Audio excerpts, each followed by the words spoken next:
सफलता मिलेगी कर्म से, लाभ होगा खर्च से।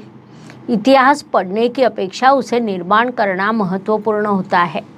अत्यंत टारगेट ओरिएंटेड ध्येय निश्चित कर उसके अनुसार मार्गक्रमण करने वाले लोगों के राशि के रूप में धनु राशि की विशेष पहचान है। इसीलिए इतिहास निर्माण करने पर आपका अधिक विश्वास होता है। नमस्कार, मैं एस्ट्रो गुरुमा डॉक्टर ज्योति जोशी आप सभी ज्योतिष प्रेमियों का हार्दिक स्वागत करती हूँ। हम अक्टूबर 2023 महीने के राशि भविष्य को समझ रहे हैं। उसमें आज हम धनु राशि के जातकों के लिए यह महीना कैसा रहेगा, इस पर विस्तार से वार्तालाप करेंगे। विभिन्न दृष्टिकोण से इस महीने के ग्रह स्थिति का हम शास्त्रोक्त विश्लेषण करने वाले हैं। साथ ही वीडियो के अंत में मैं आपको इस महीने करने वाला विशेष उपाय भी बताने वाली हूँ, इसीलिए वीडियो को अंत तक देखना ना भूलें।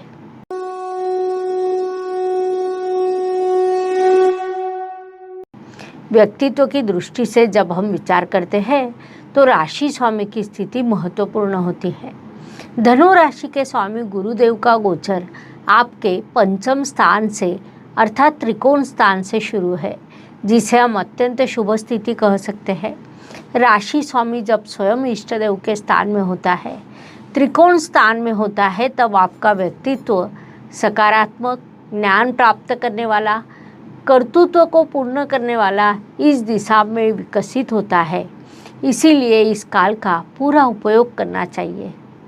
धन परिवार वाणी की दृष्टि से विचार करें तो धनु राशि के लिए शनिदेव की स्थिति महत्वपूर्ण होती है, क्योंकि वे आपके धनेश हैं। शनिदेव आपके तृतीय स्थान में विराजमान है, जिस कारण धन के धन स्थान में यह स्थिति निर्माण हुई है, जो अत्यंत शुभ मानी जाती है। विशेष बात है कि शनिदेव को कुंडली का तृतीय स्थान विशेष रूप से अच्छा लगता है। गत काल में 7.5 जो 7.5 वर्षों की होती है, उसका सामना आपने लगभग 9 वर्षों तक किया है। उससे बाहर निकलकर अब आप उन्नति के मार्ग पर हैं, जिस कारण धन प्राप्ति के योग आपके लिए निर्माण होंगे।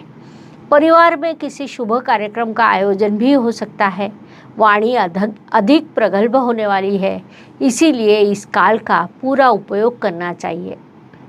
पराक्रम एवं परिश्रम की दृष्टि से विचार करें तो धनु राशि के लिए पुनश्च शनिदेव की स्थिति महत्वपूर्ण होती है, क्योंकि वे आपके परिश्रमेश भी है।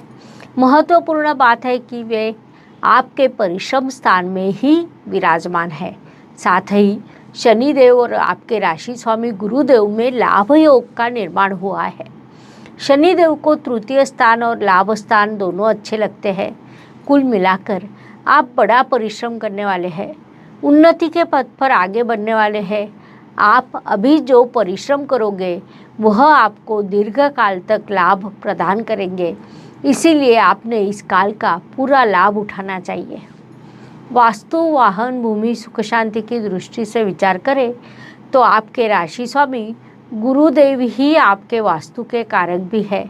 वे केंद्र के स्वामी होकर आपके त्रिकोण स्थान में विराजमान हैं, जिस कारण वहाँ केंद्र त्रिकोण राजयोग बना है, जिसे हम लक्ष्मी नारायण योग भी कहते हैं। परिणाम स्वरूप आपके लिए वास्तु के शुभ योग निर्माण हुए हैं। अच्छी वास्तु आपको प्राप्त हो सकती है, लेकिन वास्तु कोई रोज रोज नहीं लेता है।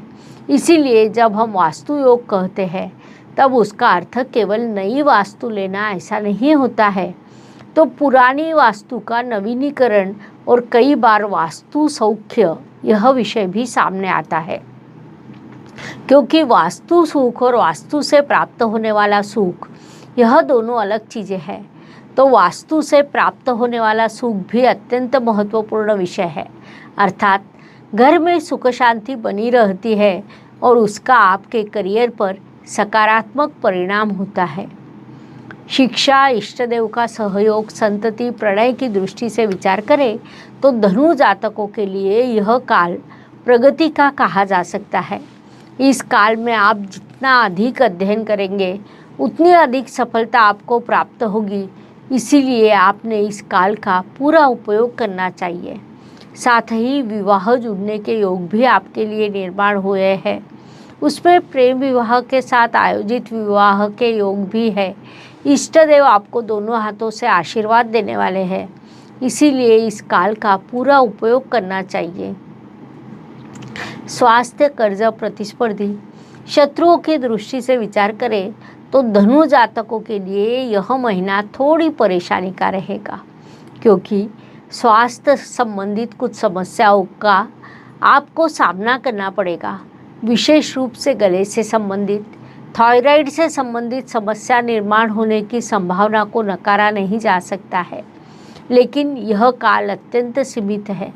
आप अपने गले का उचित ध्यान रखें, स्वास्थ्य का ध्यान रखें, यह सलाह आपको दी जाती है। कर्ज लेने का विचार भी न करना, यह आपके लिए लाभकारी रहेगा।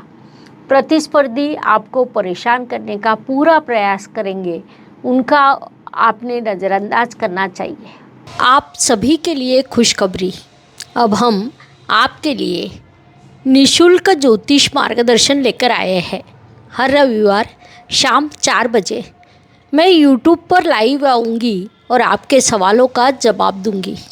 इसीलिए यदि आप निशुल्क मार्गदर्शन चाहते हैं तो इस वीडियो के कमेंट बॉक्स में अपना नाम, जन्म तिथि, जन्म समय, जन्म स्थान और अपना सबसे महत्वपूर्ण प्रश्न लिखिए। चलिए उठिए और कमेंट बॉक्स में जानकारी लिखिए। इस कार्य को सफल बनाने के लिए बड़ी संख्या में लाइव जुड़े।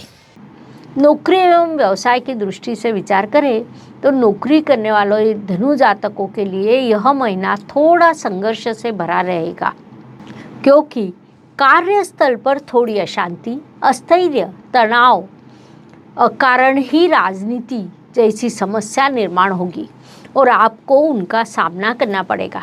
इसीलिए वैसी मानसिकता पहले से ही बना ले और अपना उचित ध्यान रखें, यह सलाह आपको दी जाती है। व्यावसायिक धनु जातकों की दृष्टि से विचार करें तो उनके लिए यह महीना बड़ी उन्नति का कहा जा सकता है। व्यवसाय में उन्नति होना, व्यवसाय में वृद्धि होना जैसे शुभ प्रभाव आपको प्राप्त होंगे। संक्षेप में नौकरी करने वाले धनु जातकों के दृष्टि से यह महीना संघर्ष का, तो व्यावसायिक जातकों के लिए यह महीना सफलता का रहेगा, ऐसा हम कह सकते हैं। भाग्य एवं शुभ संकेत की दृष्टि से विचार करें तो धनु राशि के लिए इस महीने कई शुभ संकेत निर्माण हुए हैं।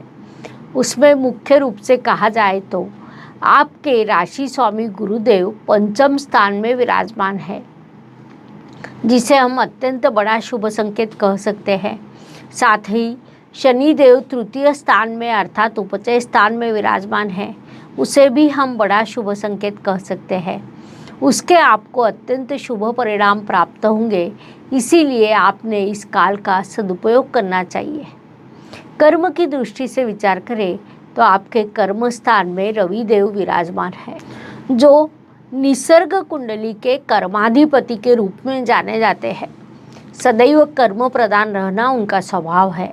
महीने के प्रथम पखवाड़े से वे आपके कर्म स्थान में और दूसरे पखवाड़े में लाभ स्थान में रहेंगे। त्रिकोण के स्वामी होकर केंद्र स्थान में विराजमान होने के कारण इस काल में आपके कर्म अत्यंत प्रगल्भ होंगे। किसी कार्य को आप कितना भी बड़ा साहस क्यों ना करो, फिर भी उसमें सफल होने की संभावना है। इस बात को आपने मुख्य रूप से ध्यान में लेना चाहिए। लाभ की दृष्टि से विचार करें तो इस महीने के दूसरे पखवाड़े में आपके भाग्येश रविदेव लाभ स्थान में प्रवेश करेंगे, जिस कारण आपको लाभ निश्चित रूप से प्राप्त होगा। साथ ही केतु जैसा ग्रह भी आपके लाभ स्थान में विराजमान है। ज्योतिष नियमों के अनुसार लाभ स्थान में आने वाला हर ग्रह आपको लाभ प्रदान करने के लिए वहाँ आता है, आपके इच्छा पूर्ति के लिए वहाँ आता है। विशेष रूप से पाप ग्रह लाभ स्थान में अधिक शुभ फल प्रदान करते हैं। उस अनुसार धनु राशि के लिए यह महीना बड़े लाभ का है, इसीलिए इस काल का पूरा उपयोग करना चाहिए ताकि अधिक से अधिक लाभ आपको प्राप्त हो सके।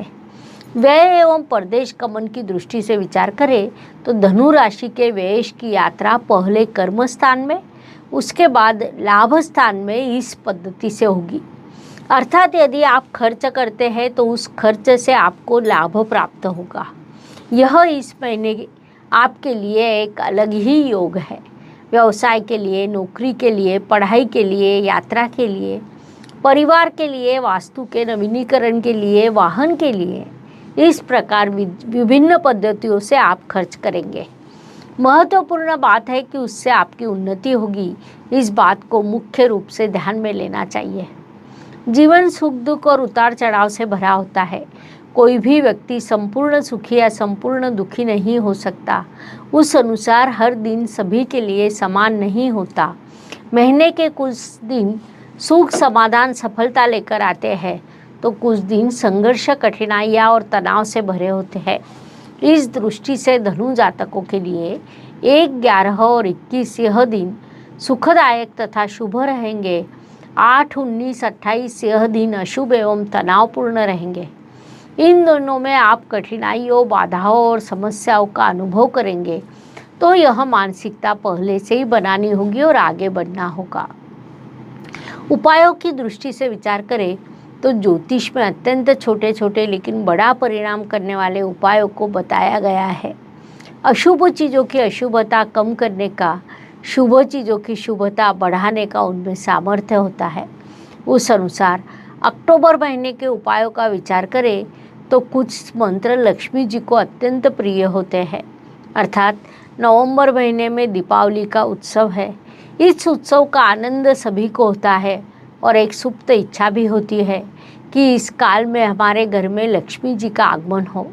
जब आप दीपावली के समय लक्ष्मी जी के मंत्रों का जाप करते हैं तो उसके परिणाम अवश्य मिलते हैं, लेकिन उन मंत्रों का जाप यदि 1 महीने पहले से किया जाए तो उसका प्रभाव निश्चित रूप से बढ़ता है।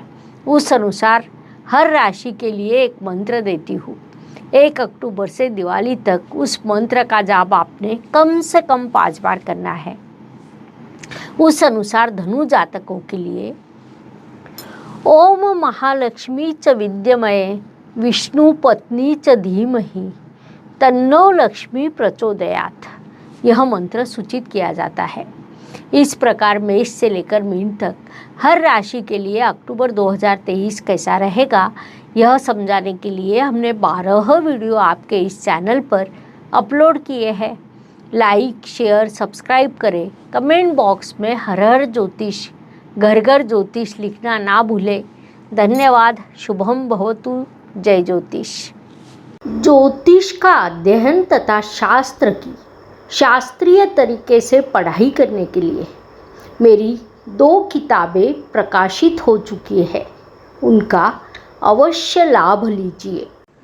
Please like, share and subscribe the channel और हाँ, बेल आइकॉन दबाना ना भूलें। धन्यवाद।